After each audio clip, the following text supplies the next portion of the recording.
And वो कितने लोग बोलते हैं अरे आप टीचर हो, आपके लिए तो आसान है, समर वेकेशन मिलती Yeah. है, दिवाली वेकेशन मिलती है, फ्री की छुट्टियां, फ्री की salary.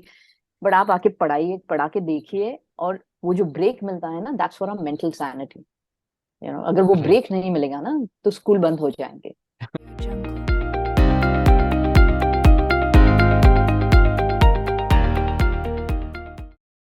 Welcome to another episode of Tea with a Teacher, a podcast where we interview inspiring teachers and get their stories to the community of teachers. Today, we have Rakhee Chhabria, who is founder of Teachers Help Teachers. She is a teacher, she's an entrepreneur, she is an author who has written the book, The Art of Teaching. So I welcome Rakhee to you to this podcast. Yep. Thank you, Amit. Thank you so much for the wonderful introduction. Thing. So, well, to start with, you are the founder of Teachers Help Teachers, a community of more than 13,000 teachers. So, tell us about how you started this community, with what vision and what benefit the community of teachers are having from this. I was a teacher. I started my journey in 2001 as a kindergarten teacher. And I always tell everyone that, the toughest job is to be a kindergarten teacher, because the amount of energy that the little ones have Right. to match it up. I mean, you really need to have that kind of energy to match up, and that too, in India, how is the student-teacher ratio? So to match that ratio and and to match the energy level, I think pre-primary teachers, it's like they really do a great job. Unfortunately, pre-primary teachers are paid. I think their salary is the least among all.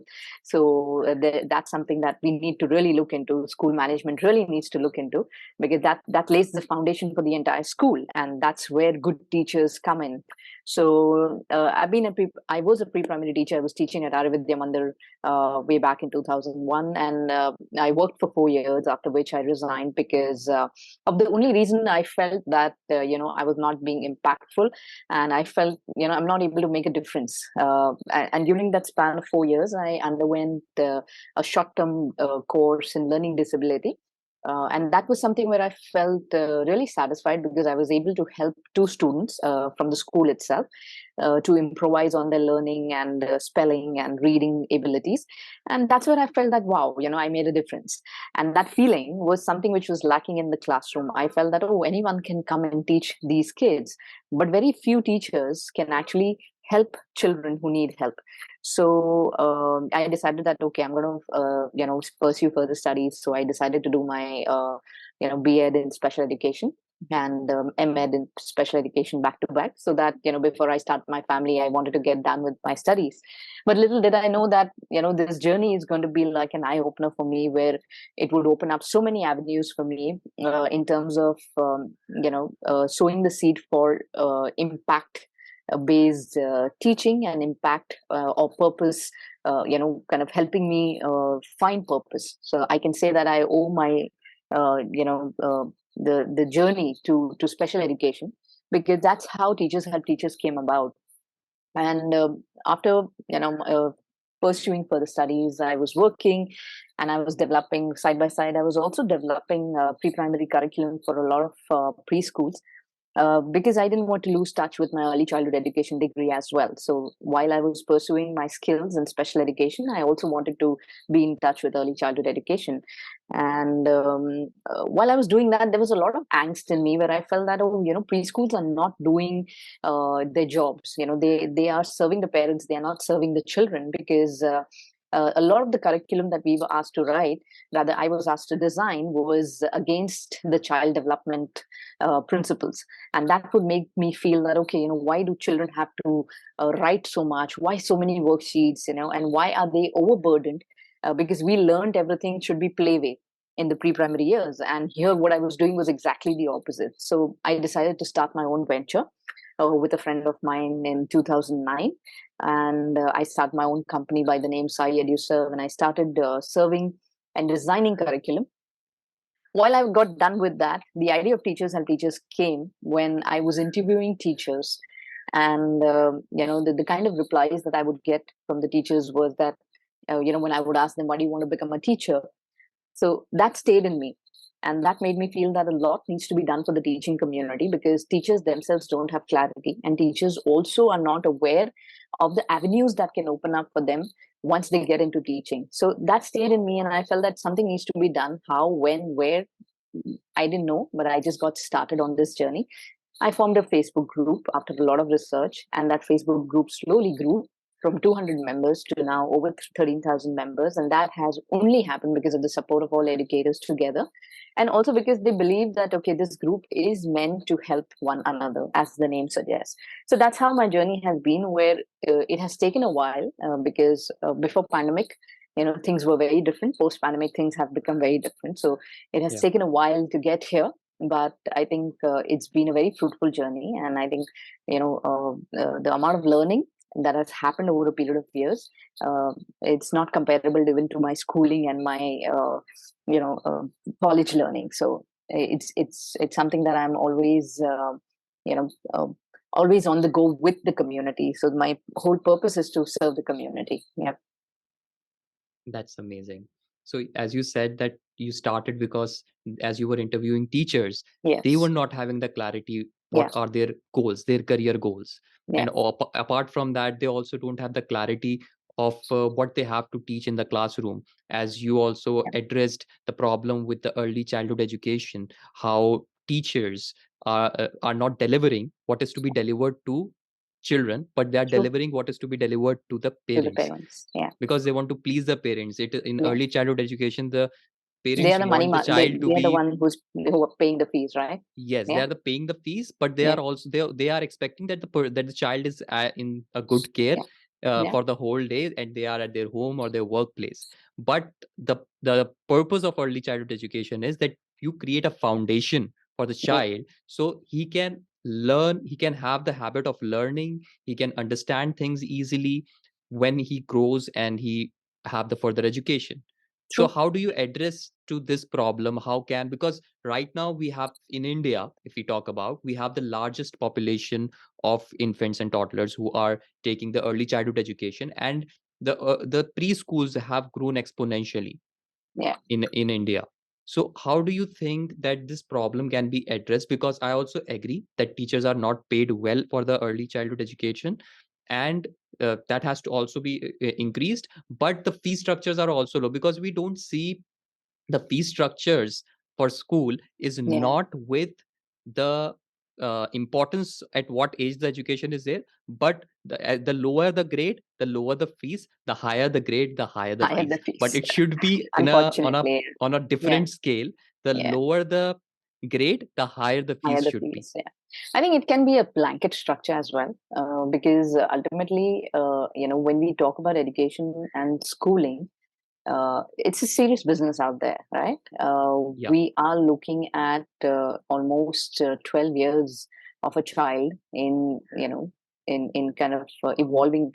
So 12 years of the child's life, goes into a particular school. So if we're looking at that minimum, then maybe certain policies or structure can be changed, or maybe even if there's a blanket fee structure. Of course, with NEP coming in now, the foundational years have a blanket fee structure where it has an importance. It has early childhood education has been included into formal education, and also the foundational years. Most of the schools now have a similar fee structure for the foundational years, so they're also going as per the NEP, where they feel that okay, now they will also be able to charge a fee which is justifiable because we are delivering to the foundational years. So that's where I think NEP, of course, by itself is promising, and a lot of changes that NEP is going to bring about is definitely going to put India on a different note altogether. And all the damage that has been done owing to COVID, I think slowly with NEP coming in, we will be able to revive as well. Yeah. So in terms of delivering to the parents, yes, schools are bound to deliver to the parents and make them happy. But in a way, I feel that we need to understand, as educationists, we have to take a stand and educate parents. So educating the parents is also now becoming more important as compared to educating children. So I think it has to go side by side, where a school has to inculcate this practice of getting the parents together, arranging talks for them, helping them understand what is child development, and why is the curriculum framed in a way that they are seeing what they are seeing in the school. So I think that also becomes very important for today to survive. Yeah. It is not just about the Yeah. delivery and the homework and the work that the child is doing. He's Yeah. not doing a job in the school, right? Yeah. Now he's there to learn. So learning Yeah. can be in different forms, and experiential learning, activity based learning, and different Absolutely. ways. Play based. And Yeah. Yeah. schools are now adopting these kind of techniques, as I also look up to school leaders who are sharing their journey, Yeah. their activities that they are doing, and also there is outcome out of it. The students are also happy, they are Yeah. not stressed out, and they are also getting something from it. Yeah. So let's move ahead and talk about your amazing book, The Art of Teaching. Tell me Thank about you. it. Yes. So, Art of Teaching also came in when I joined my mentors group. It was by accident, rather, the book, and not intentional. Although for every educator, we have it at the back of our mind to write a book, but because of the work involved in it, we always shy away from it. So, Yeah. uh, you know. Over a period of time, I've brought in so many trainers on my platform, and also with the kind of exposure that I've had being an entrepreneur, I felt that, there's so much knowledge where I feel I don't know what to do with it. Where do I put it up? How do I share it? So my mentor had this challenge of write your own book in 5 days. And I was pretty curious to understand what it is. So I joined the Zoom meeting accidentally, and I asked him that, can I just be there for today's meeting? But I don't know if I'm going to write a book. And he just asked me point blank, are you committed? Do you want to, first he asked me, do you want to write a book? To which I said, of course I want to write a book, but I don't know if I will be able to write. So he said, no, I'm not asking you about your ifs and buts. I just want to know, do you want to write? What's your intention? And I said, yes. To which he said that, okay, then you will not leave the Zoom meet. You will complete the meet for today. And if you don't write the book, of course, I had the topic in mind. And he said that if you don't write the book, then you will be seeing the same title with some other author's name written next to it. So be ready for that. So that kind of hit me, and I felt, no, no, no, no. I want to write the book, and this is a topic which is close to my heart. I don't want to give this chance away. I want to write the book. And I continued with the meeting, and I think I wrote this book in a span of 5 days, a rough draft that I prepared in a span of 5 days. After which, of course, I worked on it for another 6 months, because you know how it is. You're never satisfied. You want to add so many things. Some thought comes in later on, and you want to add that as well. To which my mentor said, "Yes, that's absolutely okay. I mean, you can go ahead." Publish your Kindle version and then keep editing the book. I mean, there's no end to it. You can keep editing, you can keep having parts. So I think through that, I broke a lot of myths, which I think many educators have about writing a book, which is that it takes years and years together to write a book, or for that matter, your book needs to be n number of pages, like 200, 300. It needs to look bulky. It cannot be like a small book. So there were a lot of myths and also that you need to use flawless language, especially if you're a language teacher. So there are many myths that I had, which got broken down when I attended the session. And I realized that what is the intention of the book is to share knowledge, right? And if I can do that in simple language and in a form of a handout also, like, tomorrow I can prepare an ebook also and, share my knowledge. But over here, of course, there was information that was all correlated with one another and put in the form of a book. And that's why when the book got published, of course, after 6 months, that, now that the book is published and it's available on Amazon and Flipkart finally. So, I always say that though it is 100 page, 110 page book, it is more of a self-help book and also I remember my mentor's words where he said that why deprive the community of the knowledge that you have because of your own myth. So he's like, even if you serve the community with the simple food, they're going to be happy as compared to waiting that, the plate should be full of delicacies. So that's where, I felt that I broke a lot of my own myths, because I was actually waiting to serve, my plate. I was waiting for my plate to be full with a lot of delicacies so that I could serve it well. But what he said is that first you start with a simple meal, serve them a simple meal and then move on and advance. To which I said, yeah, it makes sense that, while I had certain thoughts in mind and I had a kind of rough draft prepared, I worked on it and I was able to, have my book published, which was a proud moment for me. Yeah. Very amazing story. If I tell you from an entrepreneur point of view, you were talking about that your mentor said that if you don't write this book, you will Yeah. see the same book with the Title, same yeah. name, but the Yeah. author will be different. Somebody else. And from my early years, if I tell you 5-7 years, when I was looking for ideas, what kind of business I want to do, and writing down business ideas now, and when I see like all the kind of services that we do, yes, now there are companies who are providing the same services that I thought of, which Yeah. I did not execute it, and the founders are different. Different. So it feels like, yeah, we could have done that, but we didn't do that. But at Yeah. the end, I started with something, I'm focused on it. So that is what is important, that Yeah. you are doing one thing, you have found your niche, you have found your passion. Because if what I like, if I'm passionate about, and if I convert it into my profession, Yeah. I will be Sustainable. satisfied. And Absolutely. that's very important. So what is Absolutely. in this book, The Art of Teaching, why teachers should read it, how it can help teachers grow? Yeah. So, that's a good question, Hamid. So if you can see, like, it's a thin book, it's like almost 110 pages, as I said. And the whole idea is this is like a kind of self-help book. And, I've written at the back that, when I started my journey as an educator, I wish I had a kind of handbook which would help me understand what a teacher should be like, what are the qualities, traits, how should be the attitude, skill set, mindset, what is it that I need to work upon. If I need to build on skill set, what are the skill set that I should start working upon, from the beginning as an educator, rather than waiting for someone to tell me, or going through the trial and error process, which every teacher does, and then discovers that, oh, I need to be good at this, or I need to be working on this. So the book is divided into, four topics. So it starts with the skill set, where I've given the example of a young teacher who started his school at the age of 9. And that was something which touched me and inspired me, because at the age of 9, we don't even know the world around us, and that boy went ahead and started his own school and started teaching and started giving back. So he started sharing his knowledge, and that is something that inspired me to write my book as well. And the book is full of case studies. There are reflection activities at the end of every chapter. There are also visual doodles by my friend Miss Sheila, who's a visual doodle artist. And the book is very carefully and mindfully curated to help aspiring teachers understand what it takes to be a great teacher and start working on it from the beginning. Because rather than leaving it for a trial and error, it's better you become aware and you start working on your skill set. And when it comes to skill set, we cannot miss talking about mindset.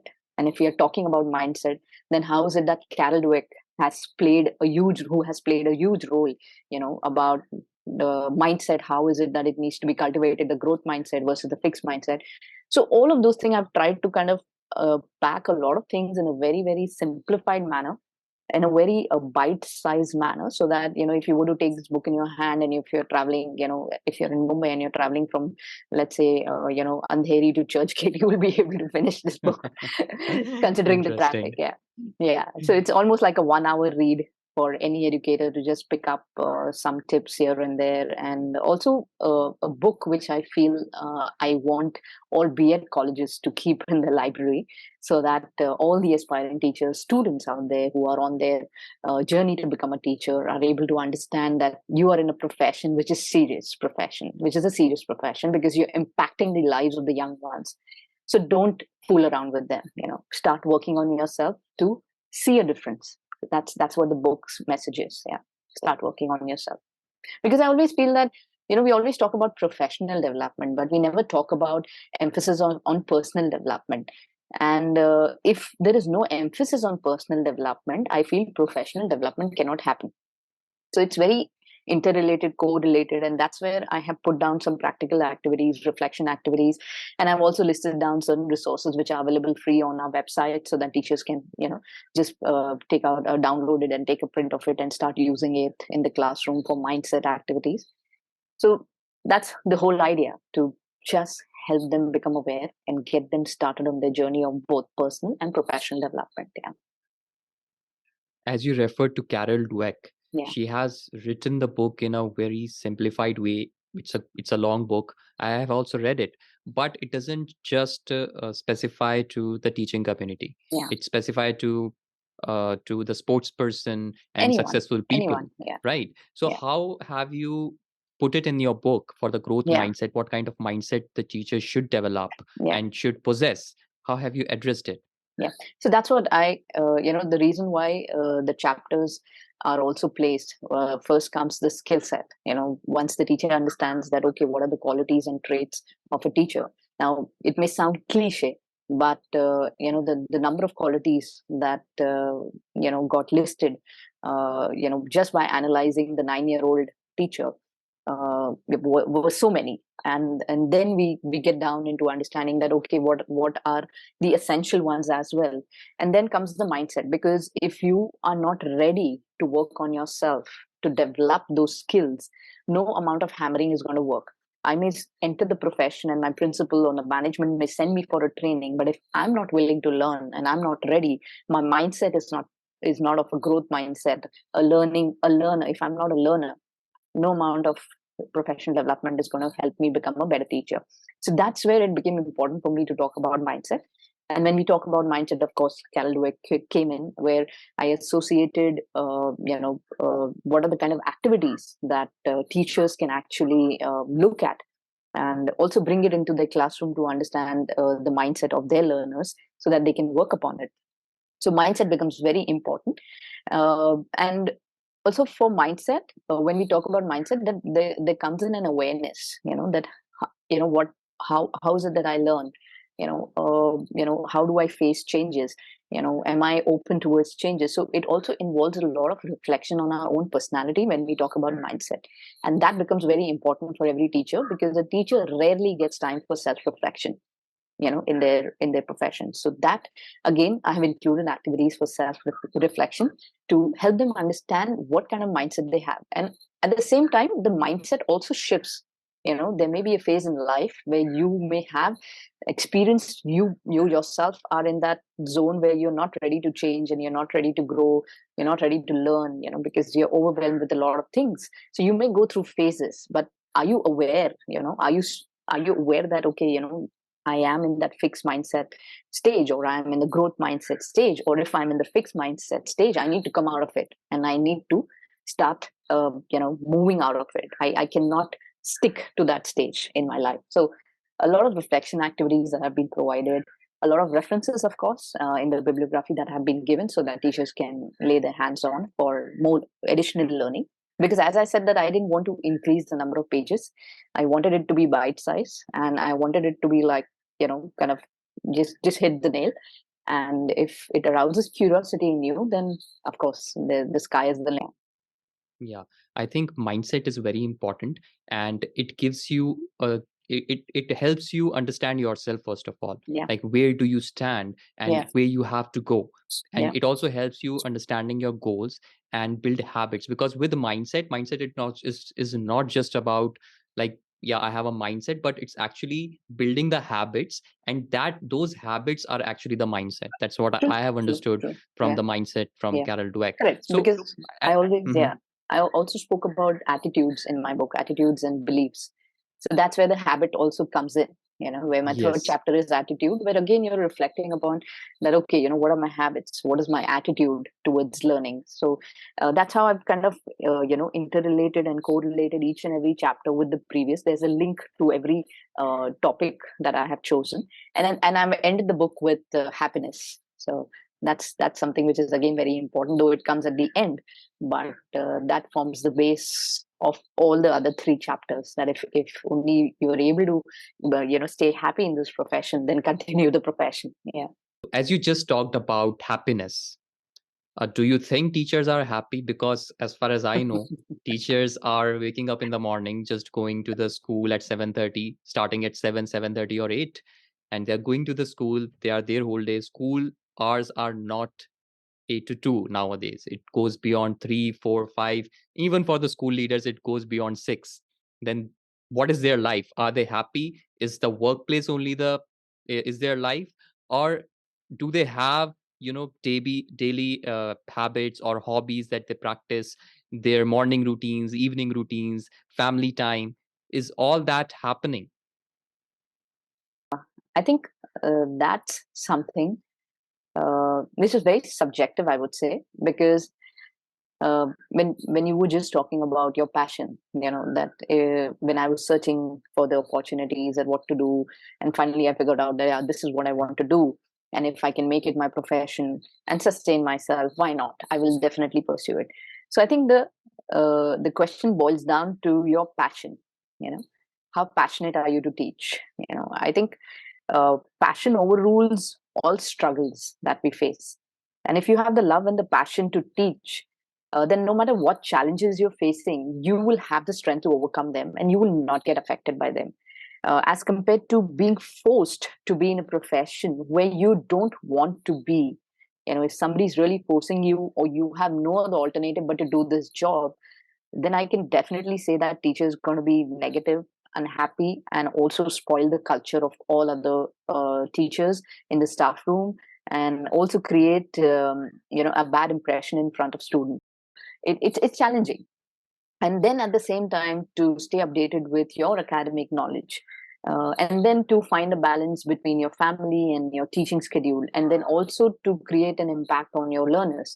So all of this kind of can get really overwhelming for a teacher, and that's where self-care and happiness becomes very, very important, where they need to find time for themselves as well. And वो कितने लोग बोलते हैं अरे आप teacher हो, आपके लिए तो आसान है, समर वेकेशन मिलती है, Yeah. दिवाली वेकेशन मिलती है, फ्री की छुट्टियां, फ्री की सैलरी, बट आप आके पढ़ा के देखिए, और वो जो ब्रेक मिलता है ना, that's for a mental sanity. अगर वो ब्रेक Right. नहीं मिलेगा ना, तो स्कूल बंद हो जाएंगे, स्कूल्स विल शट, कोई नहीं आएगा स्कूल. फिर पेरेंट्स संभालेंगे बच्चों को, जो पैंडेमिक में किया था.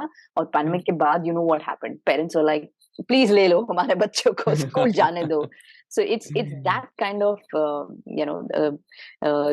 that's the kind of importance that we need to start giving to education and to educators. While that's an external factor, वो जब होगा तब होगा. As educators, we really need to stick to asking ourselves this question from time to time: am I still happy being in this profession? Am I still passionate? If yes, then continue.